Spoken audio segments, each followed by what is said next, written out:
Good afternoon, Dr. Dan Guerra here from Authentic Biochemistry Studios. Today is the 13th of February, and the year is 2022.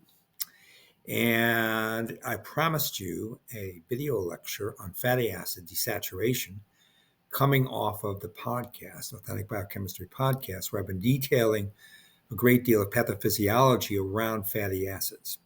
So what I want to do now is give you that structure function lecture that I know a lot of you really enjoy in general biochemistry, that is general graduate biochemistry. So that's what I'm going to do right now. Let's get at it. All right. So again, this is fatty acid desaturation and introduction to complex lipogenesis. If you mistakenly opened up this video YouTube lecture and you thought it was going to be on Shakespeare's Hamlet, I'm sorry to inform you that's not the case. We could do that sometime. Maybe consider how to weave in the plot lines with some kind of biochemical pathway, make one of them have some kind of disease and then talk about it, but not today. Okay. Today we're just going to do the standard, as the title says, desaturation, reduction to complex lipogenesis. Again, your host here, your professor, is Dr. Dan Guerra. All right, so let's get into this as we shall. So you have a preformed long chain acyl-CoA, which means it's a aliphatic hydrocarbon with monocarboxylic acid on one end and a methyl group on the other. And between them is a hydrocarbon chain with multiple carbon counting up to as high as C22 in almost all lipids you're going to find in humans. So that'd be a C22 fatty acid, carbon 22. That's how many are there. So this particular one you're looking at here, we're just giving you any particular number for this first methylene group. See, it's a Y.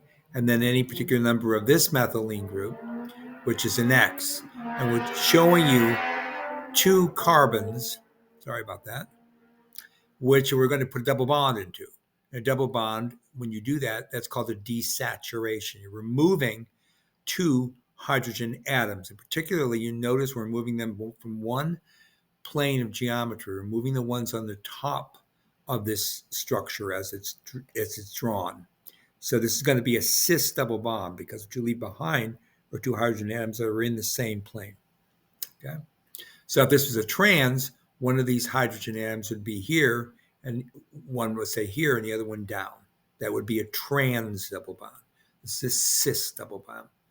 Other things to note, we're esterified to a thioester called coenzyme A, which has a phosphopentathiene prosthetic group, much like the acyl carrier protein has, in fact, identical when you're doing de novo fatty acid synthesis, and as well as fatty acid elongation. That carbonyl group there is the first carbon, and then the last carbon, or the omega carbon, is a methyl. Okay. Everything else we'll talk about, the nomenclature and the numbering system, and even some of the geometry as we proceed. Here are a couple examples of fatty acids. There's nervonic acid. That would be called a common name. It's actually a cis-15 tetracosinoic acid. Tetracosinoic means, of course, it has 24 carbons, and it has one double bond, so that colon separates the number of double bonds you see here. And then it's a delta 9 fatty acid, because if it's at the 15th position and there's 24 carbons, that means it's 9 from the methyl terminus. Okay, so that's how we call it a delta 9. So that number after the delta is representative of when you put the double bond in, where it's located. And then the number after that is the number of carbon that is entered into that double bond relative to the methyl terminus. Okay. So now let's take a look at a much more complex and much more actually common fatty acid that you find in human tissues, particularly in the central nervous system, and that's docosahexaenoic acid. That's what's shown down here. So you'll notice you still have this carboxy terminus. Then you have two methylene groups. Then you have this repeating unit here with a double bond in it. It's the way it can be drawn when you put in multiple double bonds. You'll see how it's done when we do the biosynthesis. And ultimately, this is going to be an omega-3 fatty acid because you're going to be, the double bond is going to be only 3 carbons away. See, 1, 2, 3, double bond, you see, from the methyl terminus. The other way of describing this, more at the level of biochemistry, is that all those double bonds are going to be cis in this compound. Remember, I showed you the geometry about that. And it's going to be all cis, 4, 7, 10, 13, 16, 19. That's where all the double bonds are. You see there's 6 of them. And then it's going to be docosahexaenoic acid. It has 6 double bonds. It's the hexane, and it's a 22 carbon fatty acid. 22 carbon fatty acid, 6 double bonds. That's where they're located. Okay. All right. Now, we talked about this a great deal in the podcast lecture, and I'm just going to show it to you one more time. Again, I really recommend you listen to Authentic Biochemistry podcast, because that's where you're going to get a lot of detail that I don't always do in these video lectures, because I don't do that many video lectures, right? And when I do, it's for a purpose, and that is to show you structures. I can do more of these if you would like to support that on the YouTube channel or wherever platform I eventually move to. So look at this reaction. This is a sterol-CoA desaturase enzyme. It starts off with an 18-carbon acyl-CoA. Remember the thioester coenzyme A. You require 2 protons and molecular oxygen to carry out desaturation. It's very important to know that. That will be converted, that 18-carbon fatty acid will be converted to oleic acid, only it'll still be esterified to CoA, so we'll call it oleoCoA. Notice you synthesized H2O, 2 molecules of that. And notice this is a delta 9, 18:1 thioester to CoA, right? Delta 9. So that double bond is right in the middle of that 18-carbon fatty acid. Now, in order for that to work, the desaturase, this is a 3-component enzymatic reaction. It's in the membrane, okay? You have the desaturase, which actually holds an iron at the Fe2 plus oxidation state. That's ferrous iron. And so you have a desaturase, which is a reduced form, but it becomes the oxidized form. So now you make ferric iron, you see? And that electron transfer has allowed you to carry out the reduction of molecular oxygen. So you've reduced molecular oxygen both by doing this oxidation directly with this iron prosthetic group and with the 2 protons you've abstracted from the preformed sterol-CoA. So that's 4 hydrogens you need to deal with to keep the stoichiometry correct. You make 2 water molecules, you see. This is the way it works. Now, you have an oxidized desaturase. It has to be reduced again back to the ferrous state. In order for that to occur, the second protein that's in the sterol-CoA desaturase complex in the membrane and the endoplasmic reticulum is reduced. The cytochrome B5 is reduced. That's a protein, cytochrome B5, and it becomes oxidized. So when it becomes oxidized, the desaturase is now reduced, and it can carry out the next strike of the reaction. Now, you also have to recycle this back to the reduced form so it can re-reduce the oxidized form of the desaturase. This is carried out by the 3rd enzyme of this complex, and that's an NADH cytochrome B5 reductase. And it does exactly what it says, right? It's going to reduce this oxidized form of cytochrome B5, see, to here. And what's going to reduce it is flavin-adenine dinucleotide reduced form. So it's going to use that flavin, which is bound to this enzyme. It's going to carry out an oxidation of the flavin-adenine dinucleotide. And then the last step, the final reductant, is NADH, which is going to take NADH to NAD+. So this reaction will generate NAD+. And in so doing, you'll re-reduce the flavin-adenine dinucleotide to the FADH2. Now you've seen the whole reaction in skeletal form. Still not the real mechanism, but it gives you, I think, a pretty good idea of all the substrates and products, right? So one of the products is NAD plus, oxidized. One of the products is water, and the other product is oleoCoA. Everything else is just redox, right? Within the complex itself. Okay, I think that's pretty clear. Let's take a look now at a generic fatty acid, okay? And this is going to be a generic fatty acid that is of the omega-3 class, because we're going to put a double bond in 3 carbons away from the methyl terminus. But even before we do that, let's just look at this kind of conceptual fatty acid. You have this carboxylic acid, which is in its oxidized form, so it's a negative charge because it's not protonated at physiological pH in the cell. You have this methylene group, which is actually the second carbon, but we're going to call it the alpha carbon. We do that because we have a certain nomenclature when we talk about beta oxidation, okay, which is, of course, the catabolism of fatty acids, as you know.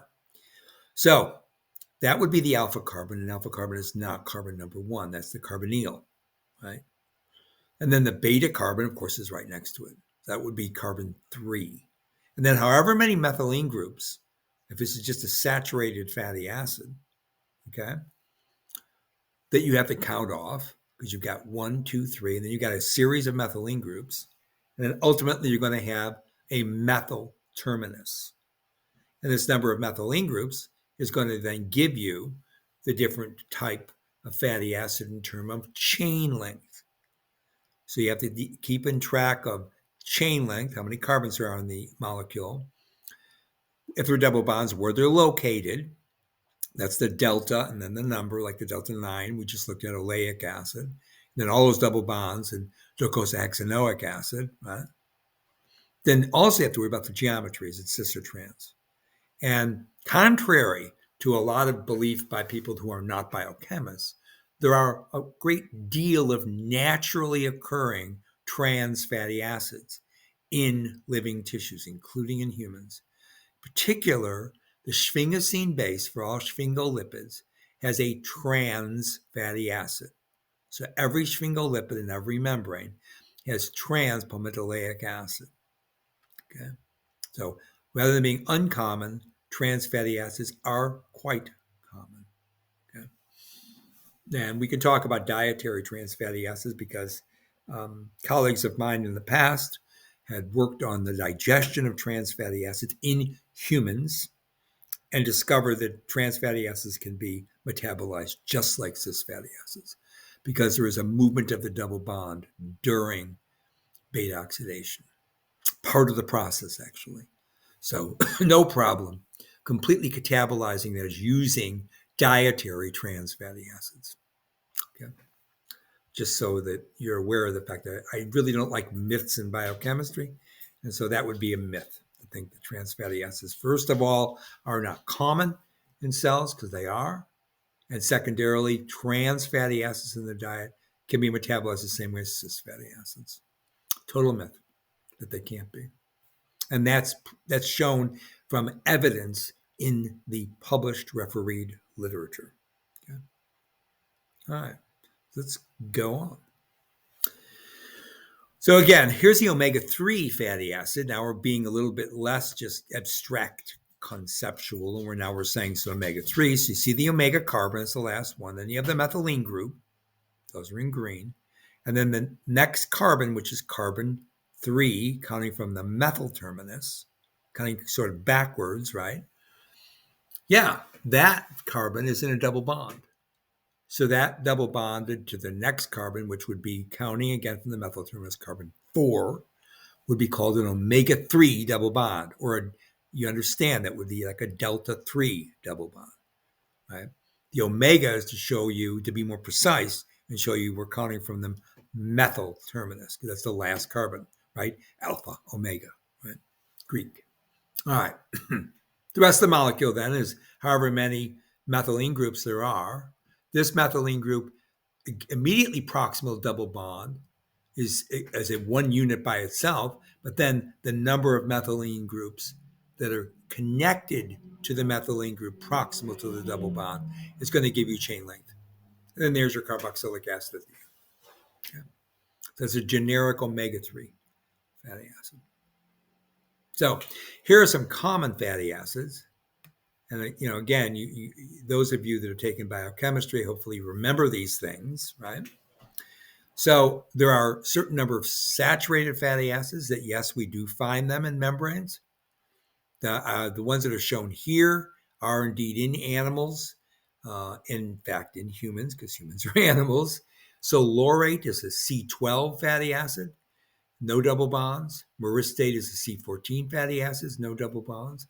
Palmitate, arguably the most common saturated fatty acid in nature, is 16 carbons, so that's a hexadecanoic acid. See, dodecanoic, tetradecanoic, 12, 14, hexadecanoic, 16, stearate, octadecanoic, 18.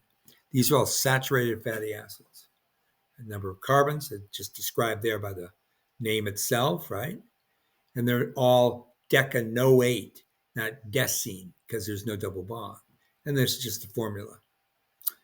Then you get two more, which are not found very often in cells, but they can be, also when you get certain kinds of mutations in fatty acid metabolism, you might get higher levels. And in certain animals' tissues, it's much higher. When you start talking about microbial, including eukaryotic microbial, you can find even more of these. But in general, there's not much arachidate or bihenate.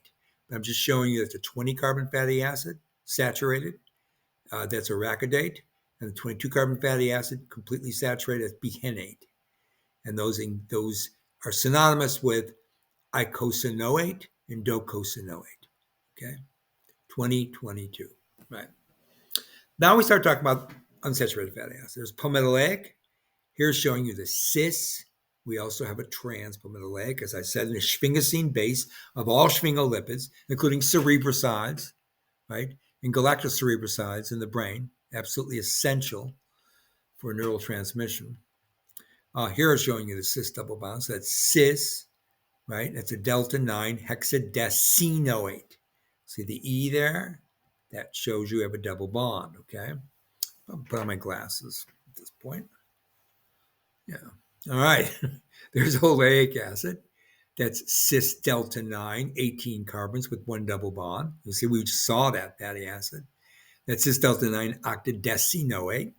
There's the formula. Then we have very important fatty acid called linoleic acid. Okay. And it has 18 carbons, two double bonds. And its double bonds are, there's two of them, right? I just told you that. Cis delta 9, delta 12. Okay. Remember, towards the methyl terminus. You have an 18 carbon fatty acid, and the double bond most proximal to the methyl group is at the 12 carbon. So this would be called what? 18 minus 12 is 6. This is an omega-6 fatty acid. Okay? Omega-6 fatty acid. Then you have linoleic acid, which is 3 double bonds, but still only 18 carbons, or excuse me, linolenic acid. That's actually called alpha linolenic acid, because there's a gamma linolenic acid that's got a different position of the double bonds, which we'll show you. This, again, common in nature, and it's essential fatty acid. So linoleic acid, cis delta 912, octadecadienoic acid is essential in the diet. And then 18-3 linolenate or alpha linolenic acid is cis 91215, octadeca trienoic acid, because there's 3 double bonds, right? Right, and they are what? They are 3 carbons away from the methyl terminus. So alpha linolenic acid is an omega-3 fatty acid, whereas linoleic acid is an omega-6 or delta-6 fatty acid. You understand? Because of where that double bond is. And these are fatty acids that are going to give us different lineages of what I call very long chain polyunsaturated fatty acids, once we greet these essential dietary fatty acids with microsomal desaturases, like the delta 5 and the delta 6 desaturase. Okay. All right. And then here's another really important. So those are two essentials. Here's a really important fatty acid. It's not essential because you can make arachidonate from linoleic acid because it's an omega-6. Because look, it's 20 carbons. It's got 4 double bonds. And that double bond most proximal to the methyl group is carbon 14 because it's a 5-8-11-14. So that's got to be an omega-6 fatty acid, you see, because 6 carbons away from the methyl terminus. So we have, those are common names over there in this column. Yeah, it says common names. And the other name for it, a little bit more systematic name, is icosa tetraenoic acid. It doesn't tell us as much as this structure does here, or this nomenclature does here for the structure. It's telling you where the bonds are. It's just telling you there are 4 tetra, right? But you know it's an omega-6 fatty acid. I'm telling you now, if you don't already know, it's synthesized from the essential fatty acid, linoleic acid. So once you have the double bond in place for the essential fatty acid in the diet, it stays in that position relative to the methyl terminus. And that's because mammals, particularly humans, okay, we'll just talk about humans, we do not have desaturase enzymes that put double bonds that are closer to the methyl terminus from the middle of the molecule. The double bonds that are introduced in human tissues after the digestion of linoleic and alpha-linolenic acid are always towards the carboxy terminus because they're delta 5, delta 6 desaturases. And that means you're putting double bonds closer to the carboxy terminus. The numbers are smaller, you see. So you make that molecular signature, the positional molecular signature, from the dietary essential fatty acid, linoleic or alpha-linolenic acid, and it does not change. Okay, so that makes it easier in a way to keep in mind when we start doing the desaturation. But it's really important in terms of where those double bonds are because structure begets function in biochemistry. So the function is going to be quite unique depending on where those positions are in those double bonds in terms of overall physiology and then the potential for pathophysiology. All right. Yes. So sorry about that.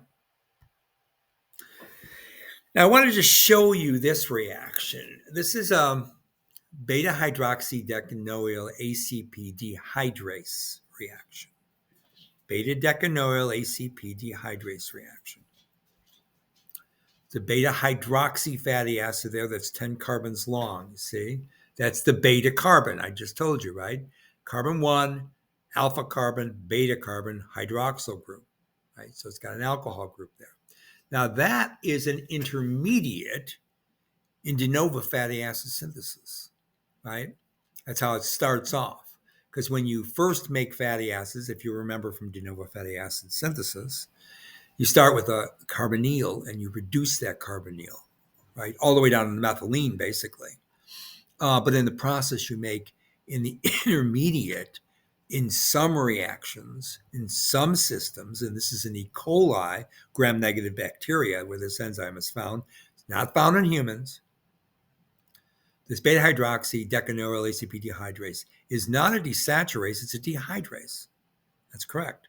So what is it doing? It's going to eliminate that water. You see, you've got this beta carbon here, alpha beta carbon, right? Excuse me, the alpha carbon's there, the beta carbon's there. You're going to eliminate OH group from here and a hydrogen from this atom, and look what you got. See, the methylene's got 2 hydrogens, right? You got rid of one of them, and you got rid of the OH group. What did you synthesize? Water. Okay. So now you've got a double bond, right? You've got a double bond there. So you've introduced a double bond by dehydration. Okay.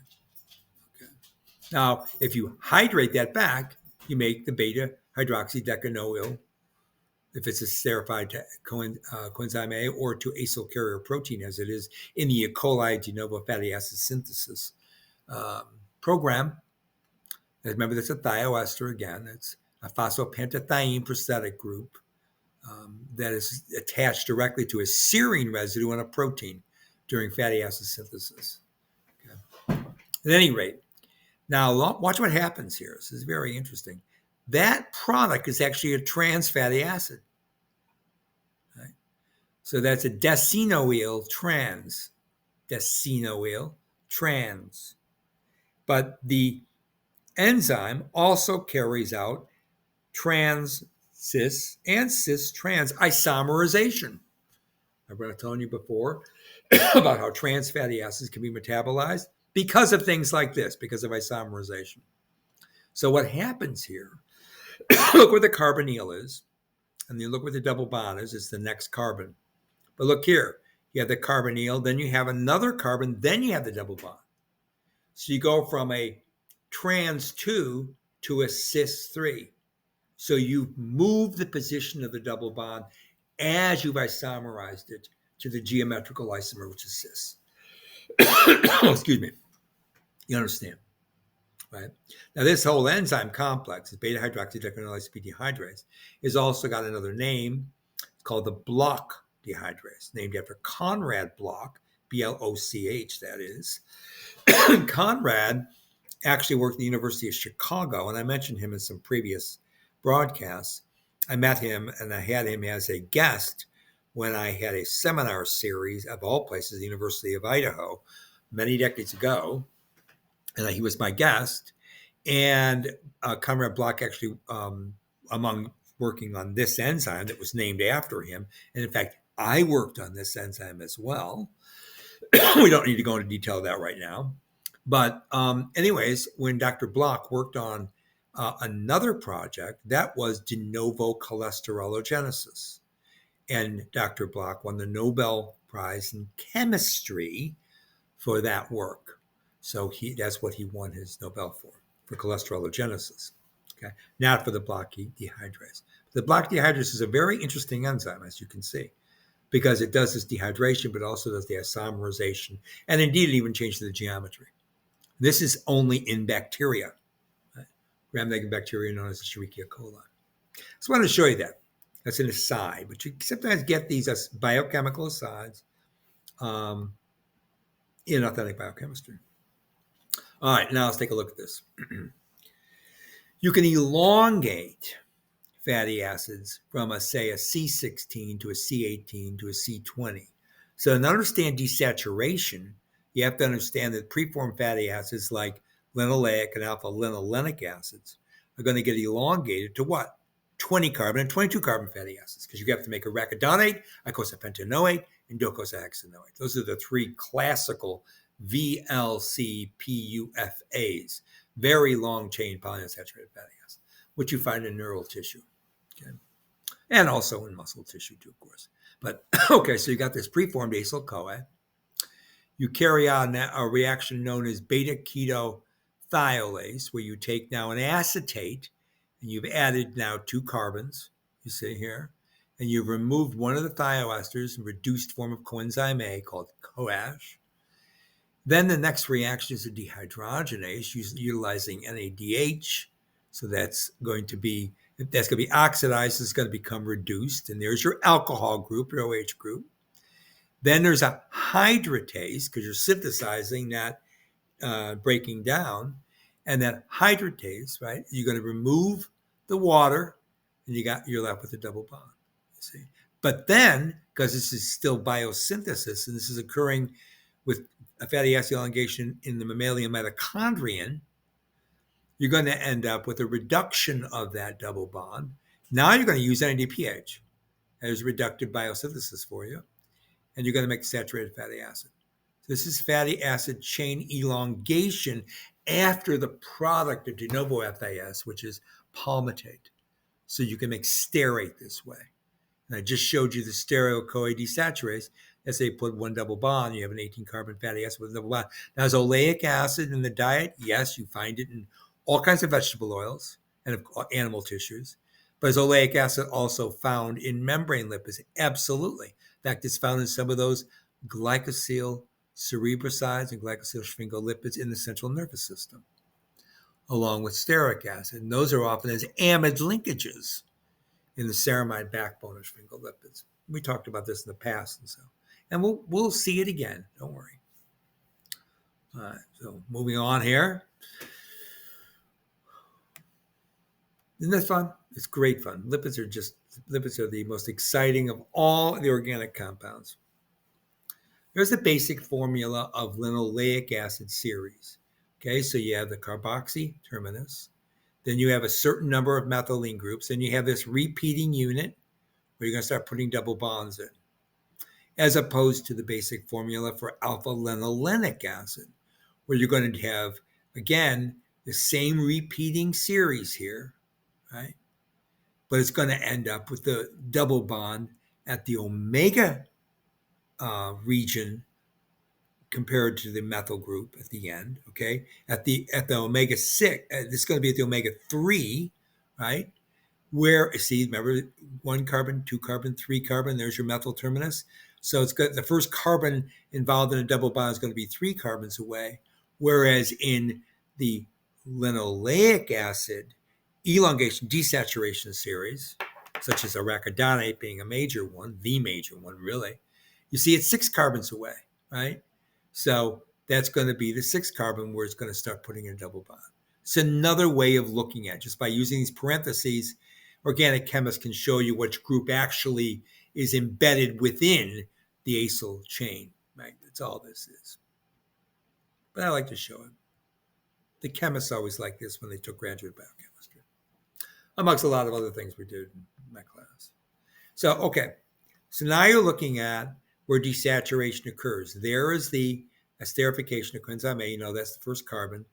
Then the alpha and beta carbons over here. Then you got another methylene group. And this is showing you erroneously, for a long time, there was believed that there was a delta 4 desaturase. But there doesn't appear to be a delta 4 desaturase in mammals. We went looking for it. Other people did, not me, but we, meaning the royal we, the biochemistry group. There is no delta 4 desaturase. Actually, what you have are only delta 5 and delta 6. But you can see why they're called that relative, right? Relative to where the double bonds are placed, relative to the carbonyl, right? So those desaturases that put in those double bonds towards the methyl terminus from the essential fatty acids, like the delta 12, delta 15, right? Those desaturases are not found in animals. I told you we don't have an enzyme that puts double bonds towards the methyl terminus. We have enzymes that put double bonds towards the carbonyl or carboxy terminus. Hence, we have a delta 5, the delta 6, and then the presumed delta 4, but we determine it doesn't exist, and we know why it doesn't exist is because you don't need it. You can elongate and then do a partial beta oxidation and then do a desaturation, and that will give you the resultant fatty acid that you find in the membrane. Now, there's a lot of good physiological purpose to that, and I've talked about it in the past, and I will either today or some other time. Okay. All right, so then you get the idea where these double bonds are. Now, it's just showing you the fluoride details. So let's take a look at this. Sorry, it's a little bit fuzzy, but I think you can understand it. So in this direction is desaturation, where those arrows are. And then the direction going down is elongation. So, for example, you've got palmitic acid, delta 9 desaturase, to palmitoleic acid. We already discussed that. Then you've got the potential for a delta 6 desaturation, right? That delta 6 desaturation can make a 16:1, right here, and that can be an N-10 fatty acid. Does that exist? Very small amounts, but you can find. So this is going to be a positional isomer of palmitoleic acid, right? It's not going to be the same compound. That's a delta 6 desaturation. Now, then if you elongate, now you're going down again. Now you've got 18 carbons, 1 double bond, but see, it's an omega 10 fatty acid, right? So these are unusual fatty acids, not typically found.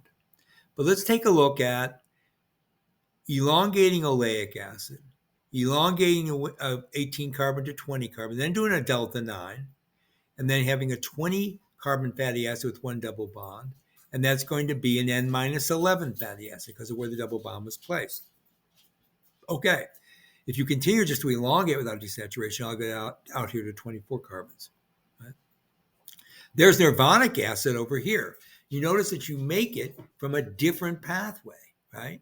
So you start off with palmitoleic and then an oleic acid, right? Oleic acid, because it's elongated, right? And then, this is actually a different isomer, excuse me. You make an 18 carbon fatty acid with 1 double bond, but it's at the N-7 position. So it's not oleic acid, it's a positional isomer. To make oleic acid, you don't desaturate and then elongate, you elongate and then desaturate. So there's where palmitic acid shows up, right? And then if you elongate all the way to nirvanic, that's how you get that double bond where it is. Okay. Now these are relatively rare biosynthetic pathways because most of the polyunsaturated fatty acids that are necessary and universal in the human lipidome are those that are derived from the essential unsaturated fatty acids you take in the diet. There it is, linoleic acid, omega-6. So you've got linoleic acid, right? You've got, linoleic acid, omega-6. Now, if that gets desaturated by the delta-6 desaturase, it makes this 18-3 omega-6, which is 6,9,12, and that can be elongated to a 20-3 fatty acid, still omega-6, double bonds 8, 11, 14. Okay. Now, that's one way of getting there, right?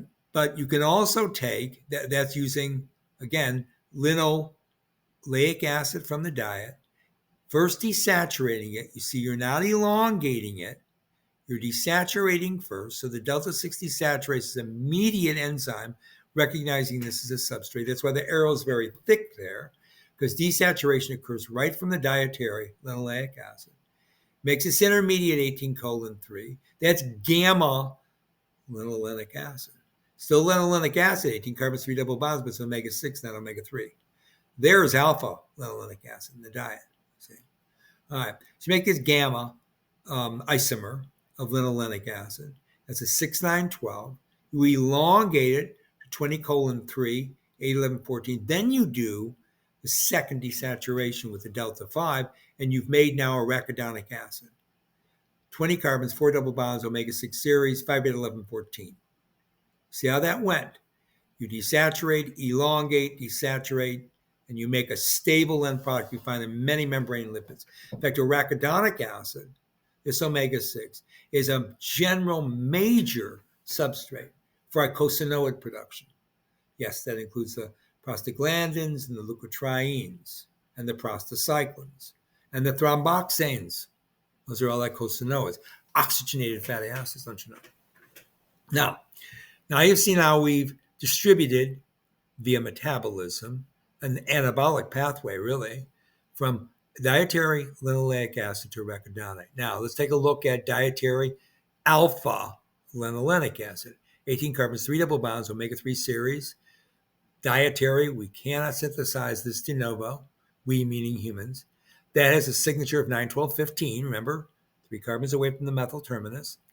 That immediately meets up with the same desaturase, the delta-6.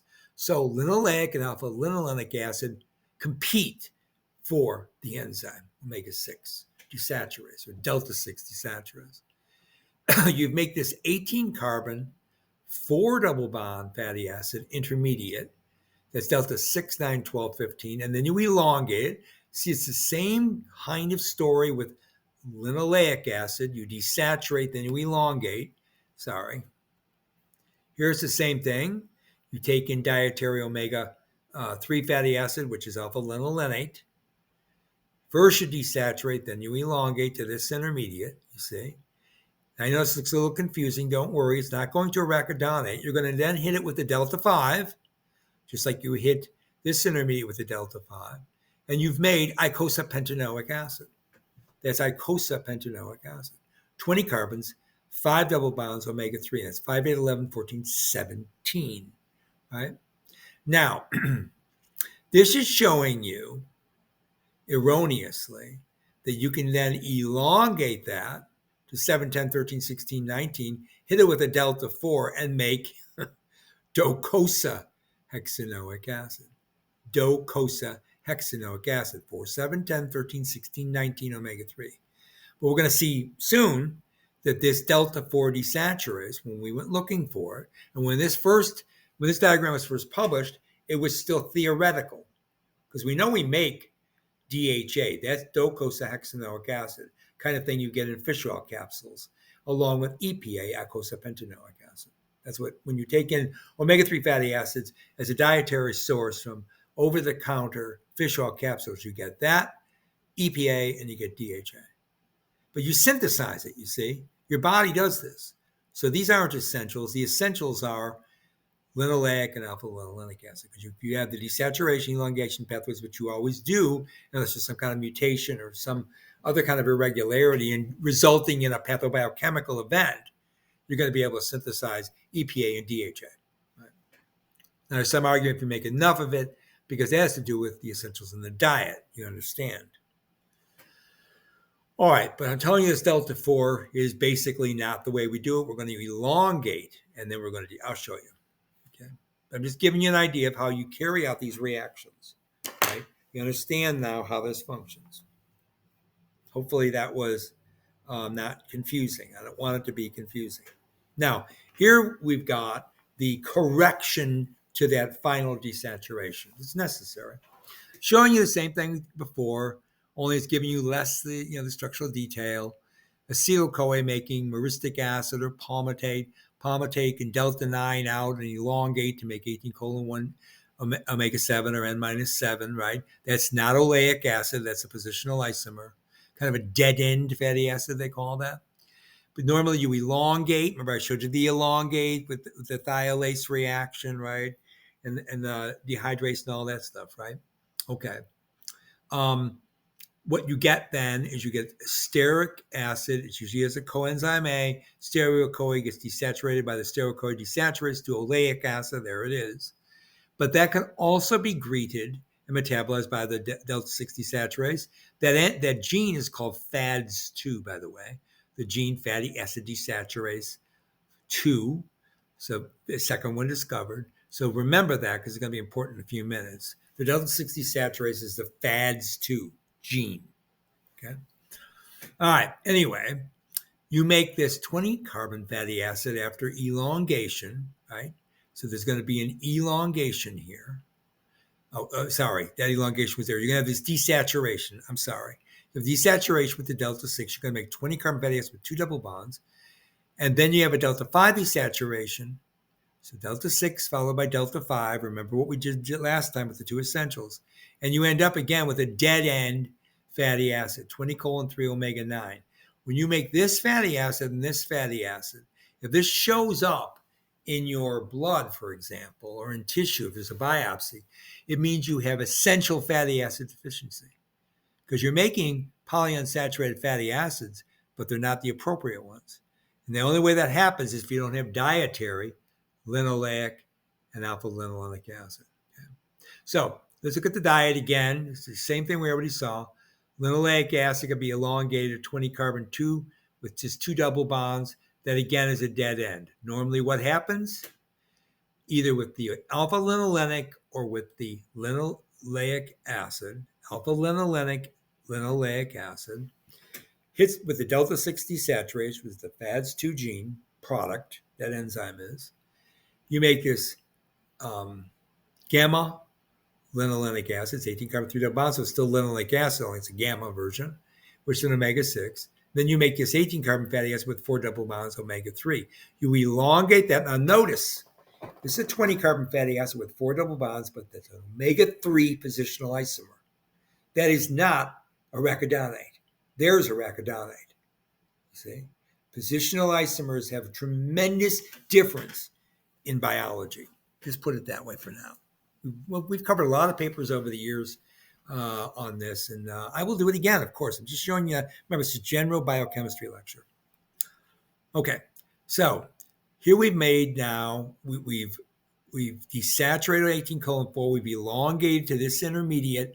We hit that with a delta-5 desaturase. Delta-5 desaturase is using a 20 carbon chain length level substrate, either an omega-6 or omega-3. There's arachidonic acid. Told you, very important fatty acid, particularly in the 2 position of phosphoglycerolipids. 2 position. So phospholipase A2 is going to release that fatty acid, and then cyclooxygenase, lipoxygenase, or P450 epoxygenases can function to make eicosanoids from that fatty acid. That's arachidonic. Doesn't find the saturation. You get a competition directly from the omega-3 omega-6 series. Note that enzyme reacts with both series, positional isomers. You make this eicosapentaenoic acid, which is part of the fish oil capsule thing. Then you elongate to the 22 carbon fatty acid, still with 5 double bonds. But then you elongate it again. Okay, just follow this. To 24. Then you hit it with a delta 6 desaturation. You need a 24 carbon chain length when you have this number of double bonds. Okay, either 4 or 5. That's how long it has to be before you can hit it again with the desaturation. See, otherwise you're going to make conjugated dienes, and biology doesn't like those. It means double bond next to a double bond. See? Conjugate diene. All right, so you've got 24 carbons now. You've elongated all the way up to 24. You put in that next double bond. Just follow this series here because it's the important one in terms of central nervous system lipids. And then what do? After that double bond put in, you've now got the requisite 6 double bonds, but it's 24 carbons long. So now you got to carry out partial, essentially beta oxidation to take off those 2 carbons and bring it back to 22. Now you have docosahexaenoic acid. So there's eicosapentaenoic acid. It is a precursor to docosahexaenoic acid, but you have to elongate it twice, desaturate, and then pull 2 carbons off and get to the final product. Now, the argument there is this keeps a buffer between the relative ratios of EPA to DHA in certain membrane lipids found in the brain, that is the central nervous system. It's essential for maintaining a certain fluidity of those membranes to carry out, what would you think in the central nervous system? Action potential mediated neurotransmission. Okay, that's a simple answer. And there's a lot of detail about this protection of the relative ratios of EPA to DHA relative to these elongation reactions and that subsequent second desaturation. Now, very seldom do you take arachidonate out to its long series. It can happen, but these are very rare fatty acids to find. But this can occur. It's been shown in cell culture. It's been shown in vitro in the biochem laboratory. This paper goes way back to 2008. But still, it wasn't that long ago when this was finally really resolved. That's a review article, of course, so it was resolved in the 90s, I think, really, to be honest. All right. Now, let's go through this little bit of paper here. It's an old paper, but I like it because, again, it's general biochem, so we don't have to do papers in it. I want to do one paper, okay? So give me a break. So what is this paper telling us? This is something about essential fatty acids, basically, and in pregnant women. Now, published, in 2008, enzymes encoded by fatty acid desaturase, FADS1 and FADS2, that's the delta 5 and delta 6, right? Our rate-limiting enzymes in desaturation of linoleic acid, there it is, 18:2 omega-6, to arachidonic acid, 20:4 omega-6, and alpha-linolenic acid, also known as ALA, 18 carbons, 3 double bonds, omega-3, to EPA, 20 carbons, 5 double bonds, omega-3, and DHA. We just did the synthesis, right? Okay. Those desaturases are important, right? Sure, delta 6 and delta 5. So, arachidonate, eicosapentaenoate, and docosahexaenoate are central to infant growth, neural development in the neonate, and in the introduction of the immune system in the neonate. Okay. In fact, the maternal arachidonate, eicosapentaenoate, and docosahexaenoate status in gestation during this development in utero has a big influence on maternal to infant transfer and breast milk, which provides these essential fatty acids for infants after birth. Now, the mother has the essential fatty acids linoleic acid and alpha-linolenic, I just told you, adult human. But the infants, or should I say the baby fetus as it's developing during gestation, doesn't have a highly robust, active, that's right, elongation desaturation pathway necessary for neural development in utero during gestation.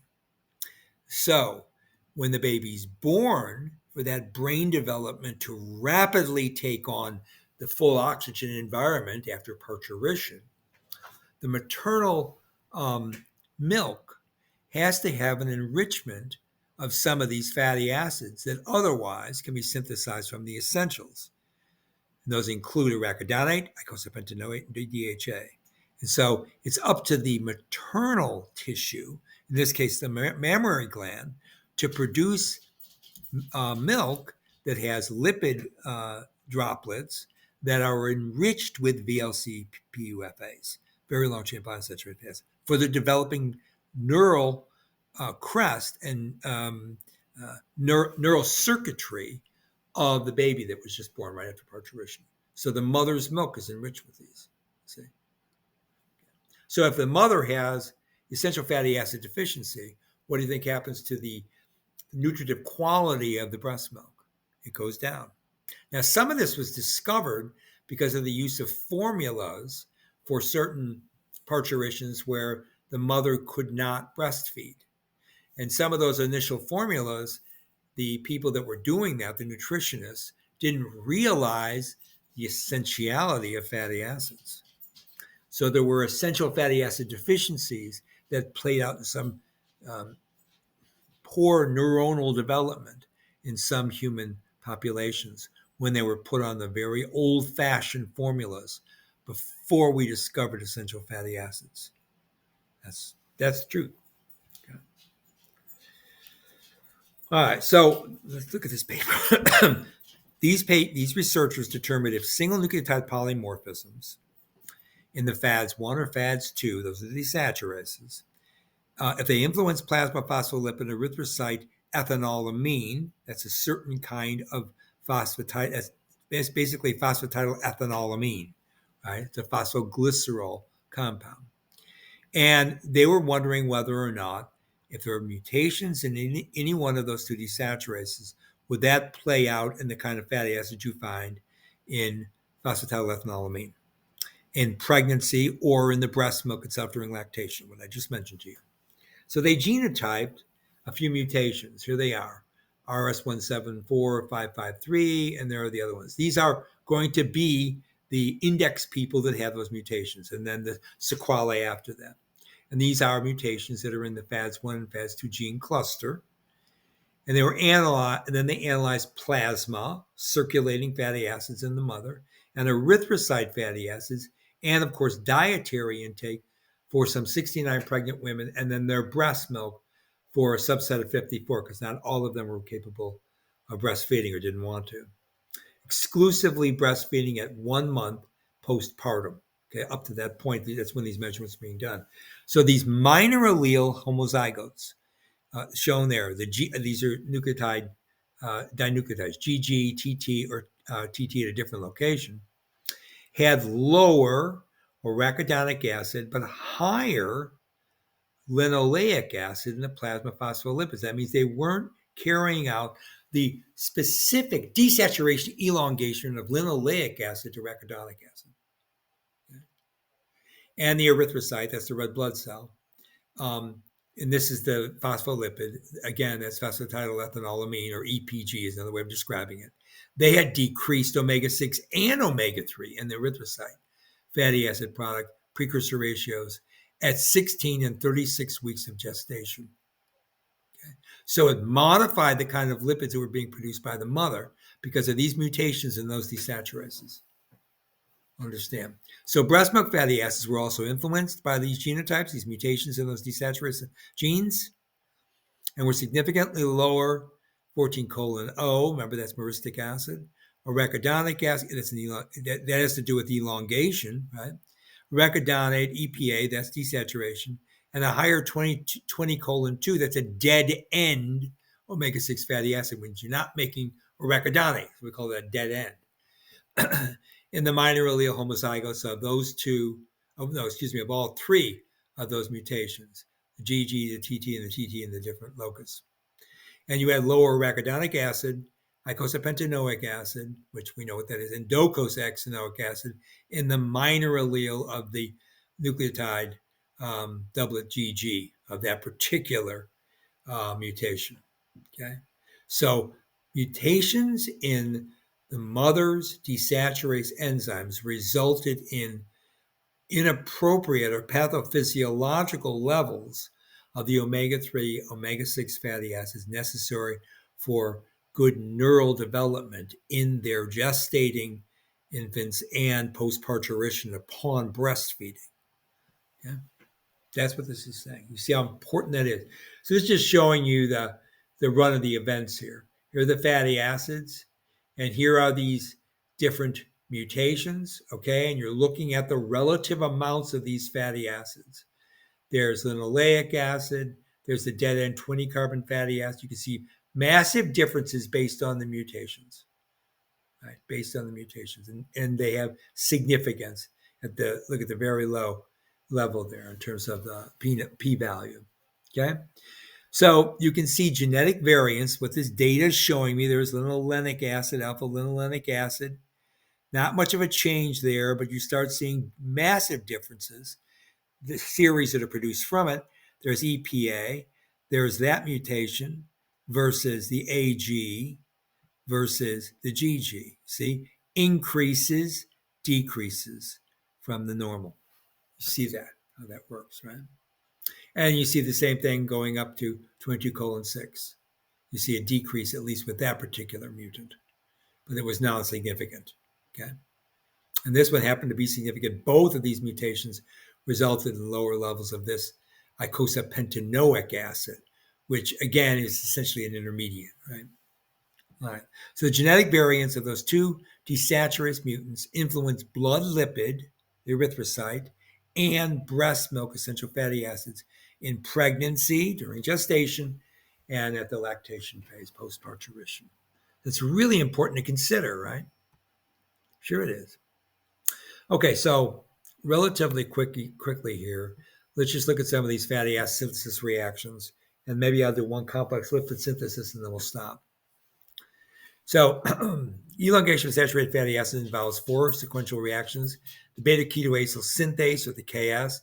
You have an acyl ACP, the enzyme beta-ketoacyl ACP synthase, making an acylated beta-ketoacyl ACP synthase plus free ACP. Okay, remember you had that homodimer fatty acid synthase in the human, right? And so you have then acyl S beta-ketoacyl ACP plus malonyl, right? Making ACP beta-ketoacyl ACP plus CO2 is dropped now, and now you've elongated by 2 carbons. So that's basically the elongation reaction. Then you do the reduction. Here it's showing it with an ADPH, making the alcohol, the beta-hydroxy. Then you do the dehydrase I told you about, right? Making the enoyl ACP, the double bond in there, which is not maintained. You generate water, that's an enoyl dehydrase. And then finally the reductase, using NADH this time, making the completely saturated acyl ACP plus NAD. Okay, we went through these reactions already. I'm just showing you once again how you elongate, right? Because you need to elongate, not just desaturate. And then remember, we went through this whole pathway, which is looking at it again real quickly. You've got stearic acid to oleic acid. Now we're stripping down to just the important fatty acids. Here, if you start with oleic acid and you delta 6 elongate delta 5 it, you make this 5,8,11 icosanoic acid, icosatrienoic acid. It's known as mead, right? That fatty acid shows essential fatty acid deficiency, dead end. Normally, what would happen is you've got linoleic acid. Now, this delta 12 is not in humans. That would be happening in higher plants or in animal tissues that have linoleic and linolenic acid, of course. So that delta 12 is not found. But here are the essentials in the diet. There's linoleic and alpha linolenic acids, right? You don't have a delta 15 desaturase either, just showing you they exist in nature, but we don't have these. So we only go down this pathway. There's gamma linolenic acid, 6,9,12, 18:3. You elongate to dihomogamma linolenic acid, and then finally delta 5 making arachidonate. Okay. Here you're taking alpha linolenic, delta 6. Remember, same thing. That intermediate, that 18 carbon, has a common name if you want to remember it. Stearidonic acid. You elongate it to this intermediate here, which is 20:4. This delta 17 desaturase is found in marine organisms. It's just showing you it exists in nature. We do not possess this. But anyways, you do the delta 5, you make the EPA, you make the DHA, and you do that 2 elongations, hit with delta 6 between them, and then you beta-ox down and you make DHA. It's just a reduction in that description of that pathway, right? So complex lipid synthesis, I'll give you one pathway. Complex lipids, so you've made these fatty acids. You've elongated the ones coming from the diet. You've desaturated them with microsomal, that is ER membrane desaturase enzyme complexes. At the same time, these aren't just free coenzyme A fatty acid esters. You are moving them around lipid backbones, either sphingosine backbone or more commonly, when we talk about it, the glycerol backbone. Okay, this is the glycerol phosphate pathway for complex lipid synthesis. I'll show you the sphingolipid pathway. Again, I know I've done it, but I'm just showing you the glycerol lipid. This is part of essentially the Kennedy pathway. Remember, Conrad Block studied cholesterol, and Gene Kennedy studied phospholipid biosynthesis. Both of them became very famous lipid biochemists. Okay, that's why we talk about them, Gene Kennedy and Connie Block. Okay, so this is now Kennedy's work. He was also at the University of Chicago, by the way. I like to bring that up because I'm from Chicago. All right, so you start off with dihydroxyacetone phosphate. That comes from glycolysis. And there's an acyl transferase, which will take an acyl-CoA, and now you have acyl dihydroxyacetone phosphate. So you put a fatty acid on that one position. Then you carry out this acyl dihydroxyacetone phosphate reductase, and you make lysophosphatidic acid, right? So now you've got this fatty acid in the one position. You still have an OH group there on the glycerol backbone in the two position. You can also carry out the dihydroxyacetone phosphate synthesis of glycerol 3-phosphate directly, and that's via the glycerol. Remember, you make DAP and GAP during glycolysis. Remember that from fructose 1,6-bisphosphate? I bet you do. These glasses are not necessary. Sorry, let's go back. So you have this glycerol 3-phosphate dehydrogenase. Remember, that's a glycolytic enzyme, okay? And you make a glycerol 3-phosphate, and you make NAD. Remember, so that glycerol 3-phosphate then itself can be acylated with an acyl-CoA, and that's another way to make lyso-PA. It's phosphatidic acid because the 3 position is a phosphoryl group here, right? It's a phosphatidic acid at the 3 position. So this would be called lyso-PA. And lyso because it doesn't have a fatty acid in the 2 position yet. But then you carry out a 1-acylglycerol 3-phosphatyl transferase with another preformed acyl-CoA. Let's say it's one of those polyunsaturated fatty acids like arachidonyl-CoA. And now you've made phosphatidic acid, PA. This is an important membrane lipid in its own right, but it's also an intermediate. It's an intermediate for phospholipid synthesis. We will go into that in great detail next time. Or you can do a phosphatase and strip off that phosphate, making diacylglycerol. We talked a lot about diacylglycerol in Authentic Biochemistry podcast lecture as DAG turns on protein kinases C and D. Remember that? And that was involved in certain pathophysiological responses. I know that you recall this now. Of course you do. All right, so diacylglycerol, though, is actually also an intermediate. It's an intermediate for triacylglycerol synthesis, where you're just adding one more fatty acid. Now you have TAG, which can be stored in depot fat, right? Also can be found as oil droplets in skeletal muscle, cardiac muscle, also in fatty livers, or even as just an intermediate, you find triacylglycerol when it's not mobilized away from lipoproteins from the liver, and you find it in other tissues as well. So anyways, the DAG also can be synthesized directly during digestion from a monoacylglycerol making DAG and then make TAG as part of the digestive process shown there. So diacylglycerol also can be a direct intermediate for making phospholipids. So you have two different ways of making phospholipids, directly from PA or from diacylglycerol, and we will cover those next time. So you can make all the phosphoglycerol lipids, and you can make triacylglycerol molecular species from the canonical Kennedy pathway. Okay. So I'm going to stop there because we covered desaturation, elongation. I think I won't have to do that again. Oh gosh, I say in all horror, but maybe 6 months I won't do that again. I really like doing this regularly because a lot of people don't know about fatty acid biosynthesis. I didn't do biosynthesis today because I've already done that in a video lecture a while back, not that long ago. I think about a month or two ago. This was just simply fatty acid elongation desaturation and a heavy hit on essentials, linoleic and alpha linolenic acid utilization in humans. Okay, so let me find the little button there. There it is, end the show. So I think all I've got to say here is that I want to remind you that I have this Authentic Biochemistry podcast series, and there are usually 3 or 4 lectures per week, sometimes as many as 5 lectures per week. And I really, really request that you go over to any of your platforms and find Authentic Biochemistry, that's the name of the podcast, with my name, Daniel Guerra.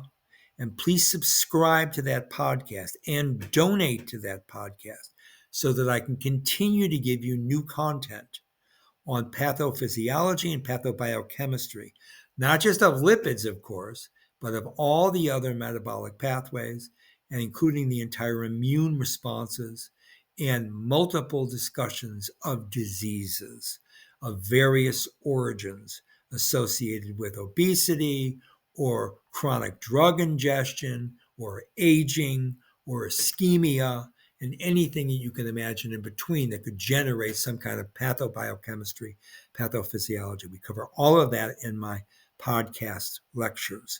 They're usually 30 minutes long, and I use a lot of primary scientific literature directly from refereed published papers. I'd also do this on my YouTube lectures. But today we didn't do that, except for that one paper, just as an illustration. But I do also cover almost all the time a great number of papers that are published in referee journals. But every once in a while, I give you this general canonical biochemistry lecture to just keep you informed about all the basics, right?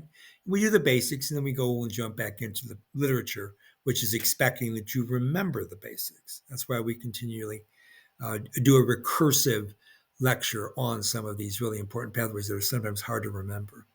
I really ask you to subscribe and donate to my YouTube channel that you're watching right now, and subscribe and donate to my podcast channel. Because to keep me going, I really need that kind of financial support. And I also need a whole lot more people subscribing. I know there are several hundred or even thousands of people that are now watching or listening to either the YouTube channel or the podcast, but almost none of them are contributing. And so I don't use advertisements, and I really don't want to use advertisements. For one thing, I don't think I want to advertise personally. Most people will do that with podcasts that have like millions and millions of followers.